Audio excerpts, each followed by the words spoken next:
Permission కూడా ఇచ్చిర్రా బాబు. వా ఏం హెచ్ఎండిఏనయా నాకు అర్థం కాదు. కోర్టుల కేసు ఉంటే ఎట్లు ఇచ్చిర్రు? ఎందుకంటే రెవెన్యూ వాళ్ళని మేనేజ్ చేసుకొని డబ్బులు ఇచ్చి కోడంత పేరు చేసుకున్నాడు. ఈ మాట ఎవరు చెప్పిండ్రు?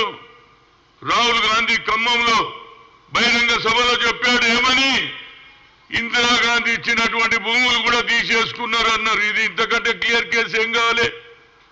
ఇవాళ నేను చూసిన మా శ్రీనివాస్ రెడ్డి గారు రెవెన్యూ మినిస్టర్ మొదటి రోజే ఆయన ప్రభుత్వంలో వచ్చిన తల్లారే ఇంత పెద్ద బుక్ ఇచ్చిన ఆయనకి ఇచ్చిన, రేవంత్ రెడ్డి గారికి ఇచ్చిన.